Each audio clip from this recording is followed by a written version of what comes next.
AIF. So, దీంట్లో investment చేసేటప్పుడు తీసుకోవాల్సిన జాగ్రత్తలేంటి? అంటే ఆల్టర్‌నేట్ ఇన్వెస్ట్‌మెంట్ ఫండ్స్ ఇవొచ్చేసి ఏంటంటే మినిమమ్ ఒక ₹1,00,00,000తో ఇన్వెస్ట్ చేయడం అనమాట. ఈ ఫండ్స్‌లో ఏంటంటే చేసేప్పుడు ఇక్కడ కూడా ఏంటంటే ఫస్ట్ మన స్ట్రాటజీ ఏంటి?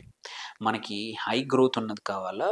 ఆర్ డీసెంట్‌గా ఇండెక్స్‌ని బీట్ చేస్తూ ఒక 8-10% ఆర్ 5-8% హయ్యర్ ఇండెక్స్ యావరేజ్‌గా ఒక 15% ఇస్తుంటే నాకు ఒక అడిషనల్‌గా 5-7% వచ్చినా చాలు అనేవాళ్ళు అంటే కన్సిస్టెంట్‌గా ఉండాలి అనుకునే ఏఎఫ్స్ కూడా ఉన్నాయి. సో, నీ స్ట్రాటజీ డిటర్మైన్ చేసుకోవాలి. నువ్వు అగ్రెసివ్‌గా నాకు ఎక్కువ రిటర్న్స్ కావాలి, ఎక్కువ రిస్క్ తీసుకునే ఫండ్ మేనేజర్ కావాలి అంటే అలాంటి ఏఎఫ్స్ చూసుకోవచ్చు.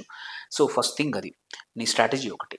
సెకండ్ వచ్చేసి ఆబ్వియస్‌లీ పర్ఫార్మెన్స్ ఏదైనా సరే. సో, ఆ పర్ఫార్మెన్స్ అనలైజ్ చేసేప్పుడు కూడా రీసెంటే కాకుండా కొంచెం లాంగ్ టర్మ్‌లో కూడా ఈ ఫండ్ ఎలా పర్ఫార్మ్ చేసింది? ఈ ఫండ్‌కి ఏది బెంచ్ మార్క్ ఏది?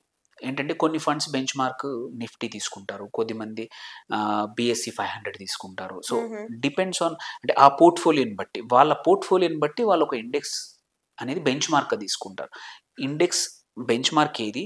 ఆ బెంచ్ మార్క్‌ని ఇప్పుడు మనం ఇన్వెస్ట్ చేయబోయే ఫండ్ ఎంతగా ఔట్ పర్ఫార్మ్ చేసింది.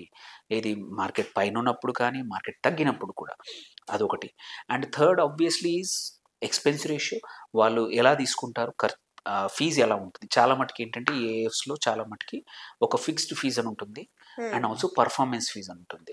సో, కొన్ని ఏంటంటే ఫిక్స్డ్ ఫీస్ తోటే ఆపేస్తాయి. చాలా మటుకు ఏంటంటే fixed fees or performance whichever is higher అది తీసుకుంటాయన్నమాట. సో, అది కూడా ఒకసారి చూడాలి. Performance and fixed fees